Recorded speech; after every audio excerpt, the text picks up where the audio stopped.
Hey, this is Gary Minchell. This is another Gary on, usually some sort of manufacturing or industrial application. Talking about productivity today. Digital. Has digital helped us or hurt us in our productivity quest? Ah, both at work or otherwise. Interesting concept. Um, but first, a word from my longtime sponsor. I appreciate these people. Good product, good company, and they really build community out there.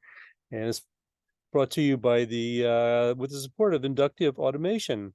Discover a whole new perspective on industrial automation with Ignition, packed with innovative features for the modern control system like unlimited licensing, high-powered tags, mobile-first flexibility, and an intuitive built-in design environment. Ignition supports enterprises of any size or industry. See all Ignition has to offer at inductiveautomation.com. And now you can have all the power of Ignition with the convenience of the cloud. Ignition Cloud Ignition Edition makes it easy to add the power of the cloud to your Ignition architectures. Experience, extend and hybridize your enterprise operations, leverage elastic architecture that instantly scales up or down, and securely host and deploy solutions on the world's most trusted cloud platforms, all in a pay-as-you-go plan. We'll be heading out to ICC, the Ignition Community Conference, next month. I believe I'm heading out September 26th for a couple, 3 days in Folsom, California. If you're heading out there also, say hi and let me know how you're using Ignition and software in general in your operations. And I'm interested in how you use it and what successes and what you'd like to see and so on. And partly because I want to talk about a little bit about software today. Not Ignition. I am not an expert on that. I've seen it work, but I no longer get to play with all those. Those things are just too big for my computer anymore. But I'm curious. So let me go back a little ways. I started refereeing soccer in the late 80s, and the original four guys that started the Referee Association all bailed out for one reason or another fairly early on. And after 2 years, our assigner quit. And this was 1989. And I said, well, I know how to use a spreadsheet. And I became the assigner. 35 years later, I'm still the assigner. Unfortunately, not just using Excel anymore. So I was thinking about that. Just when I just did everything myself and everything was in Excel, I could enter games really fast because I touch type, and all that sort of stuff. Sorting and filtering and that sort of thing was pretty easy and straightforward to do, almost automated. Um, and I didn't have to automate too much, but wasn't that big at the time. But it just seemed so fast. And then things got a little more complex and so on, and I decided to use a cloud-based, a web-based a software that it's good because you've got a database and it automatically sent emails. Um, Other than that, I don't know. But then the Ohio High School Athletic Association decided they wanted to merge more and more different things together for the schools. So the athletic director could have all the things that the athletics and activities have to go into for scheduling, and there's a ton of it. If you don't know American high schools and the work of the athletic director and or that position, it's a headache. It's an awful lot of stuff. Everything is contracted. There's a lot of stuff. And so OHSAA said, well, let's just combine everything. We'll do the assigning, which was all I did. All I needed was a schedule and a list of referees, but they needed more. So you get a huge database and then a browser-based interface with that.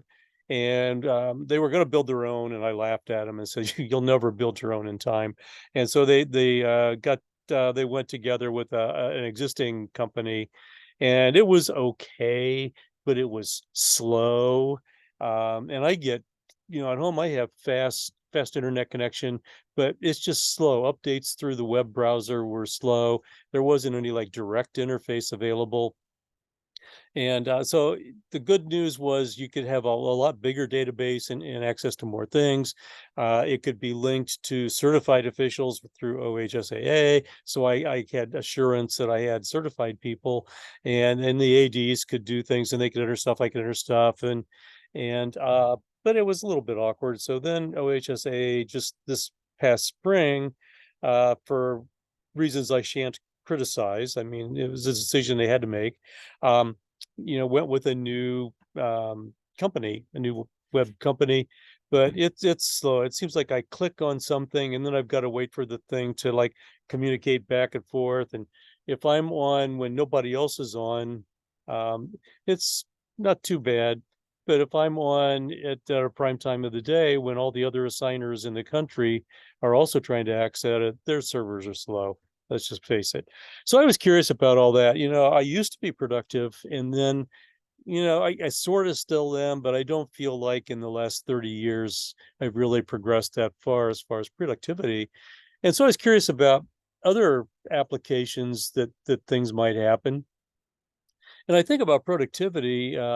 When I was at the university, one year I worked in the shop in building Airstream trailers, and you learn productivity right away. I had a job 'cause I was what did they call me? Something about college kid or something. But and I was. But anyway, I worked in final finish. It's the last department where we put all the final touches in the trailer, clean it all up and everything, so we can push it out the door and count it, chalk one trailer done. And every day, the president of the company would call the production manager and say, Jim, how many did you get today? And so he had to make his quota, and I was the curtain hanger. And so I had to hang all the curtains all around and everything. And I knew my quota too. I had to get so many done. And a couple of times I took a day off to write a term paper because I was at uni. And somebody would get enough, just barely enough work done for the day. And when I came back, the next day I was always behind and had to work more. Productivity drilled into me from early on in the career, and that went all the way through all the 90s when I was a sales engineer and selling and installing. Sometimes I hoped Rockwell products, drives principally. I did a lot of drives, some CNCs, a few PLCs, and that sort of thing. And but a machine went down, and a plant manager's there, and he says, you know how many thousands and thousands of dollars I'm losing every minute this machine's down. You learn about productivity. And I translated all of that into personal productivity, and didn't we all? In 1977, I was introduced to daytimers at a management conference, and that was interesting. So I did the daytimers, I did the Franklin planners, got another job where I was like a vice president of a small company, and I found a thing called the executive scan card system, and I tried that. And that's very similar to today's Trello, and I've looked at Trello. I don't use it. I don't have those kind of projects anymore. My project is writing this blog, and that's pretty much it. Or assigning referees, and that doesn't need Trello either. It needs a magic wand. But so I've been through all these, and I've tried all these different things. So I got into the Getting Things Done. I have 4 of David Allen's Getting Things Done books on my shelf. And from there, I went into some of the stuff from Cal Newport, and I like Cal Newport, and there's a lot of things he does, although I did not buy his time block planner. It's a good idea. If you're looking for systems, check out Cal Newport and time block planner. But I bring Cal Newport up because I listen to his podcast every Monday, and it's called Deep Questions. And recently he asked the questions, have all these digital productivity tools failed us? And I remember a cartoon, and it's old, actually sort of before my time, but one of my uncles really liked it. It was called Pogo. And Pogo was famous for one cartoon strip where he said, "We have met the enemy and they are us." But in this case, one day Pogo has gone along and he says, "The hurrieder I go, the behinder I get." And I bet we have all faced that, where we try to go faster and we just get behind. And Cal Newport's new book coming out in March is called Slow Productivity. And it it actually, the very first productivity conference or executive conference I went to where they gave day timers, the guy's catchphrase was try easy. In other words, you should try and you should really do, but easy does it. Chill, easy, just tackle the things one at a time and so on. But anyway, he was talking about cybernetic productivity, cybernetics, the digital stuff. And so they've put us on a bit of my phrase, a gerbil wheel. If you ever kids have the gerbils and they get on a little wheel and they just spin like crazy. Um, and it just seems like the using all this digital stuff makes it easy to add stuff to us. People can add stuff. People can add meetings. People can add tasks. People can add stuff. We can add every time we see something, we add it, type, and put it in to our system. Digitally, I used a system called Nozbe, Nozbe, from a guy from Poland wrote it, and it's pretty cool. And you can get Basecamp from 37 Signals. I just listened to the CEO founder of Asana, which is another one of these kind of things, and they all have their benefits and so on, and pretty good. But it's too easy to add stuff, and I'm kind of along with Cal Newport and actually Peter Drucker, who said basically, in my paraphrase, step back and see what impact are you having. Seth Godin would be another one to check on this kind of stuff, where he would say, what impact are you having? What is the important thing you're doing? Not the important thing necessarily, but the important thing for the organization. What am I doing to drive the company forward? What am I doing to drive this department forward? What is the most important, impactful, essential thing I should be doing now?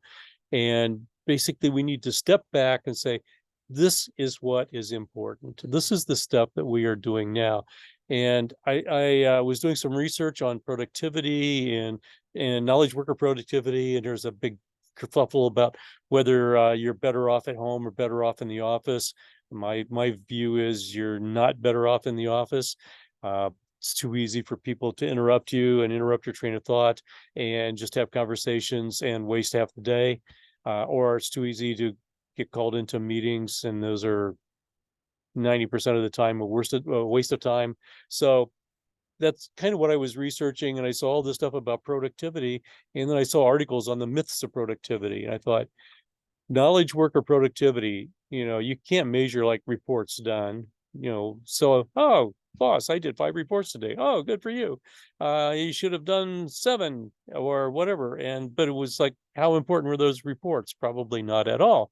What did you do to drive the company? So instead of looking at how much stuff we get done, if you're in manufacturing, it's so many barrels of oil, so many widgets, so many cars off the line, whatever. But if you're a knowledge worker, it's really hard to say. It's more like, what did I do that was impactful? Did I maybe I got this marketing program done, and it's going to be very impactful, and that's good. How many did you do? Well, I only needed to do one. One good marketing program, and that'll hold us. Evaluate that productivity. How many stuff did I get done? For most of us, that doesn't count. For most of us, it's what did we do that had the most impact on our organization or on ourselves or on our own growth or whatever. So step back, get off the gerbil wheel, say, what do I need to get done? And then use like this slow productivity where you think about it, do deep work, get into it, get the project done. So anyway, that's on my mind. I don't know. Software, I find software is beneficial. I couldn't do all the assigning I do without software, but it is frustrating because I think I could be faster if I was still just typing in Excel rather than the little boxes and drop downs and everything you get on these browser interfaces. Maybe these companies just need to give me a better interface. How about that? Okay, anyway, software. And I've been brought to you for many years now by the good folks at Inductive Automation. Discover a whole new perspective on industrial automation with Ignition, packed with innovative features for the modern control system like unlimited licensing, high-powered tags, and mobile-first flexibility, and an intuitive built-in design environment. Ignition supports enterprises of any size or industry, and that is key. Maybe you need to broaden out into other industries as well. You can see everything Ignition has to offer at inductiveautomation.com, and you can now get Ignition in the cloud if you need to extend or hybridize or have an elastic architecture, maybe some stuff here and some stuff there. You can get Ignition Cloud Edition, and you can scale up or down, securely host and deploy your solutions on the world's most trusted cloud platforms on a pay-as-you-go plan. And if you're going to ICC 2023 in Folsom, California, at the end of September, look me up and say hi. Tell me how you're using Ignition and other software and what you'd like to see what you like about it or what you'd like to see improved. I'm always curious about all of this. So anyway, have a safe time and a good time, and be kind to everyone you meet. Thanks. Have a good day.